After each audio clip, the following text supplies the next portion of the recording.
Hello, my darlings. You're so very, very welcome. This is Power Podcast. And if you're a spiritual business owner, you're going to love this. It's going to give you some tips, some tools, some deep conversations, and roadmaps, whatever you need to support you to create an amazing spiritual business that will help you to get your healing gifts out there into the world in a sustainable, fulfilling, and also profitable way. So I'm thrilled that you're here today. I'm your host, Aisling Mooney. To learn more about me and subscribe, just go to aislingmooney.com/podcast, and I will see you here every single week, twice a week, Tuesday and Thursday. We drop a new episode. And do let us know how this is resonating, the ahas. Make sure that you comment wherever you're watching this. So today I want to deep dive into this idea of saying no to great ideas. So if you're like me, you might have a million ideas that come in every day, all day, every day. Millions and millions of ideas that come across my mind, across my path. Maybe somebody will actually come and present an idea to me, or a collaboration or whatever. But there are either millions of ideas in my mind, or millions of opportunities and ideas coming every other day. And it can be difficult to discern what are the ideas that we need to take action on, and what are the ones that we need to pass on, and what are the ones that we need to park momentarily so that we can come back to when we have more time, energy, money, capacity to really bring this idea to fruition and help it to evolve into what it's meant to be. So there's a few things I want to talk around this. So not every great idea is a great idea. You really need to dive into this idea, really explore it, really take it and bring it out maybe 5 years and see what the evolution of it could be. Not every great idea that comes across is a great idea for you right now, for you with your current skills or abilities. And not every great idea is going to make you money. So if you're a spiritual business owner and this is a business idea, or you think it's a business idea, it's a project that you're going to sell through your business, not every single idea that you take action on, or that you have a desire to take action on, is going to make you money. So some of them will immediately, some of them will take time, and some of them won't. So you as a business owner need to know your bottom line. You need to know, we cover this in the Power Mastermind, you need to know how much you literally need to bring in every single month to cover your salary, to cover your team, if you have a team, if you have a VA, or anybody supporting you in your business. So to pay your taxes, to give you some business savings, to cover that feast or famine. So you need to know what your bottom line is, and you need to know that you are currently covering that bottom line. So for me, starting out in business, it was 30,000 a year was basically my bottom line. That would pay for team, taxes, tech, pay me, and everything was taken care of. So that was my goal in the beginning, was to reach 30K. And when I had 3 10K launches, I was ready to give up my part-time job and to fully dedicate myself to my business, which pros and cons with that's another episode. But what I want you to understand with this is that you need to know what your bottom line is. You need to know how much money you need so that you can say this business is a business. It's not a hobby anymore. It's actually making money, and I'm getting a proper consistent salary from this. When you know what that is, for you, it could be 1,000 a month, 2,000, 3,000, 10,000, 20,000. I don't know what it is. Pick your monthly or annual figure. And if you are currently bringing in money with the current ideas and projects and offers and services that you have, then you have a choice. You can either expand on those services, and we're going to talk about that in a moment, or you can jump into this new idea. So I had somebody reach out to me. I created this Oracle card deck, and she said to me, "Oh my God, can you give me some recommendations how to start an Oracle card deck?" And I said to her, "Look, you really need to know that your bottom line is covered and that you have some income coming in from all your other sources before you dedicate 6 months of your life to creating this Oracle card deck. Because every single card, 44 cards in my deck, is a work of art. I didn't create them, I collaborated with an artist. Then it was the creation of the box, the creation of the back of the cards, the creation of the guidebook, the formatting of everything, the testing of everything, and the healing journey that goes along when you jump into a project like that. It took me 2 years to create my Oracle card deck, Angel Messages for a New Earth. It took me 2 years. And for the 6-month period of the launch, where I was really deep in the cards, finishing them up and, getting them to publication, I broke even at the end of that 6 months. Literally, the money that came in from the cards in that 6 months was enough to pay for the production of the cards and all of the resources. So unless you have another income coming in, something else that's sustaining you to meet your bottom line every week, every month, every quarter, then I wouldn't recommend jumping into a new idea. If you're covered, if you have a stream of one-to-one clients, or you have a package, or you have a membership, you have something, one of the 3 main offers that I recommend for all of our power members. If you have those 3 foundational offers set up, working, bringing in consistent income, so you are not experiencing feast or famine in your business anymore, no longer, and you can rely on it. You're actually at a stage where you're building up business savings. Your taxes paid for in advance. You can afford to invest. You have an education fund, you have an investment fund, and you can invest in coaching and training and whatever it is that you need.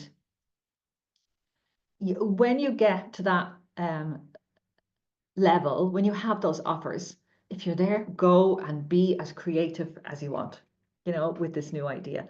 So that's a little bit on that. The other thing, just to say, and I say this to clients often, because a lot of these ideas that we have, we feel like they're divinely inspired. We feel like they're coming from our angels.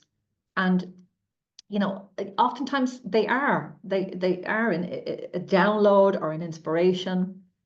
But I say to my clients, remember, your angels don't have a physical body. They don't need to feed themselves, pay the bills, pay the mortgage, put a roof over their head, and take care of their family or their families. And all of the responsibilities that we have as a human being in community, in physical body on this planet right now. So for your angels, it's easy. Ideas. This is where that you could do, this is what, and we have to pull ourselves back in and we have to assess those ideas in relation to the physical body that we're in right now, the responsibilities that we have, the bottom line that we need to meet, and the life that we want to live. Because, I love work and I could push myself to do a lot more than I need to. And I have to remind myself to take a step back and to simplify and to create a little bit more space in the calendar of my life, in my schedule, so that I have time to take care of my health, take care of my family, to be emotionally available for my kids and husband and family members. And it's so we really need to look at, you need to be the gatekeeper of this body, of this temple, this physical temple that you're in. And nobody, including your angels, including divine inspiration, really knows what it's like to be you in this body, and really knows if you can afford to take action on this idea or not.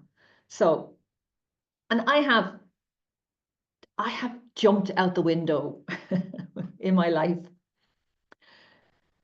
with many of my ideas. I literally had an idea to move from Ireland to Italy and spent 2 weeks convincing my husband. And within 4 months, we had moved our whole family, 4 of us and the dog, in a van from literally Ireland to Italy. And that's a whole other story of a podcast. But there was a whole learning curve in there.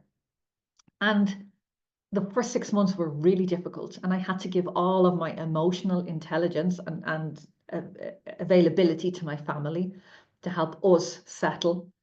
And I wasn't available for my business. So a lot of pieces of my business fell apart at that time. So, I followed that great idea. Let's go to Italy. Woohoo, tomorrow. Within 4 months, literally tomorrow. And although it was a great idea, although I don't regret it, I do regret that I didn't have some foundational things in place, like some more multiple income streams, passive income streams that didn't depend on if I needed to be there for my kids arriving in a new country, in a new school, and whatever we had to face on a daily basis in the first 6 months of moving. So it's just, and if I had put a couple of income streams there, maybe a book that was ticking over, maybe, with royalties, maybe a DIY course that was a proper funnel was set up. So, but at that time, all of my business was dependent on me being there physically, and I just couldn't be there physically in those 6 months those 6 months that we moved here. So, your angels and guides don't have a body. You have to be the caretaker of this physical vessel, and you need to make decisions based on your responsibilities and the life that you want to create for yourself. So this is huge. It really is. It really is big girl pants time. Put on your big girl pants and standing up and really assessing where you are in your life.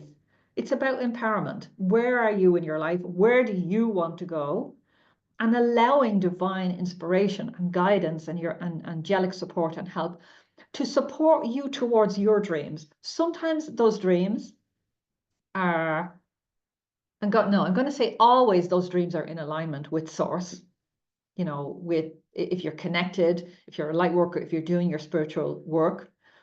But you can tweak the plan along the way according to where you are in your life and your responsibilities and the time and energy and space that you have and money that you have available for that. And often, if I'm working on a big idea and something else comes in, I'll say, thank you so much. And I've said this to clients, say to your angels, thank you so much for that idea. I'm going to take it and I'm going to put it over here in my ideas journal, my ideas drawer, my ideas Google Doc, Word doc, whatever. I'm going to put it over there in my ideas vault.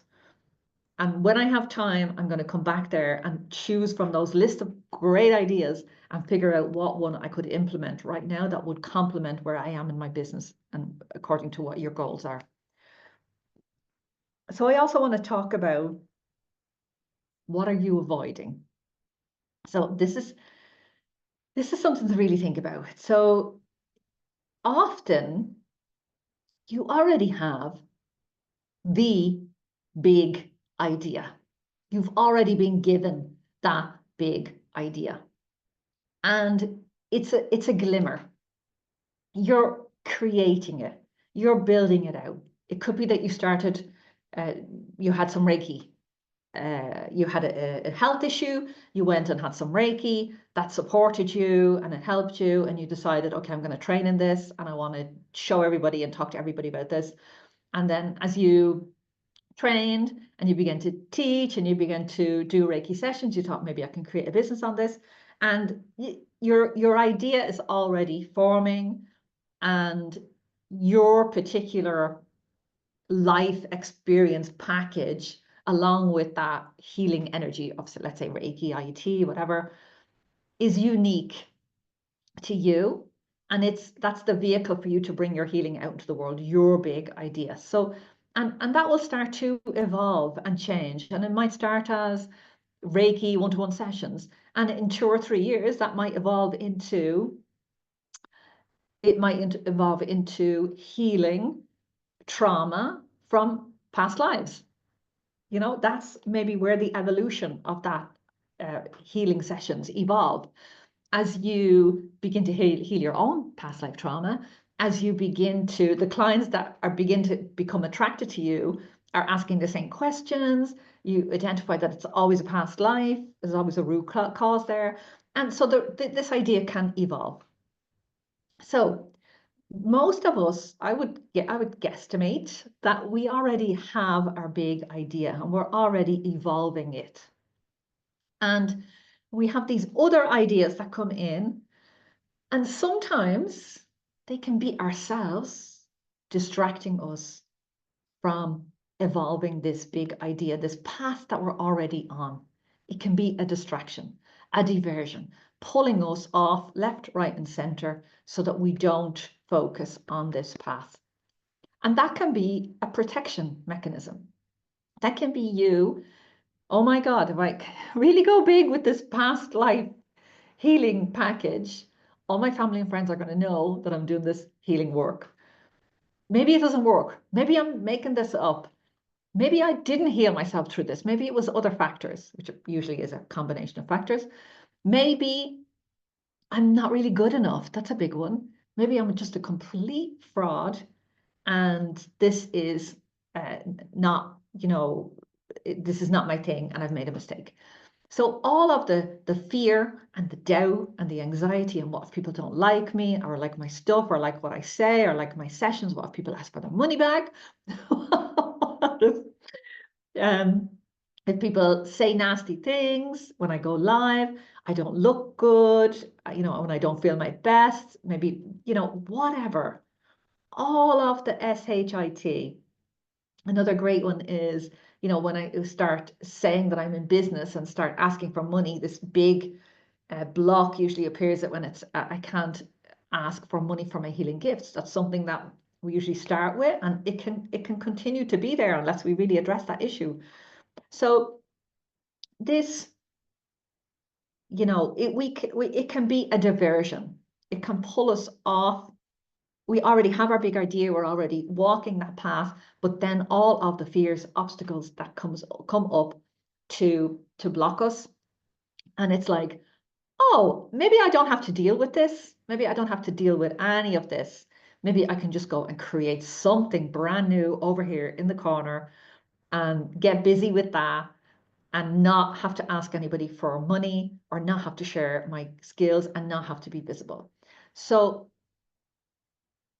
really asking yourself, by following this big idea, what am I avoiding? What about what the work that I'm doing right now? If I put that big idea energy, if I brought it back and put it smack back center and became fully present to where I am right now in the work that I'm doing in the world, what would that be like? How could I expand? How could I grow? How could I make this even better?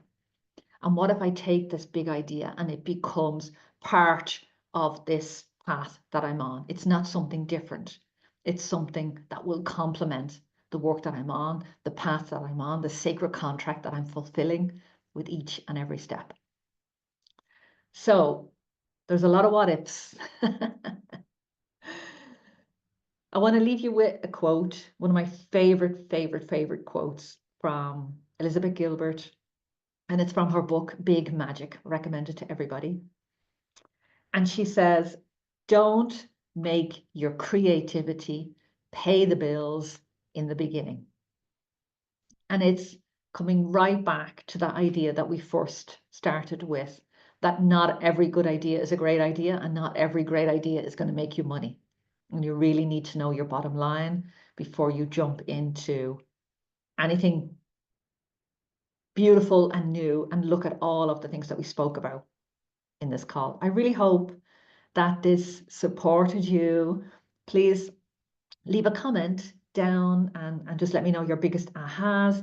If there's something new that you heard for the first time, if this is your first time on the podcast, do say hello so that we can connect. I am your host, Aisling Mooney, your spiritual business mentor. You can find out more about me at aislingmooney.com. And you can go to /podcast to sign up to make sure that you never, ever miss a podcast. Please share this with anyone that you know would benefit, any spiritual business owner that really wants to get their work and their messages out there into the world. And if you want to go deeper, if you want to join us, come and join the Power Mastermind. Literally go to aislingmooney.com lightworker.com/power and join us in the mastermind. We would be thrilled to have you there. Loads of love, my darlings. See you next time. Bye for now.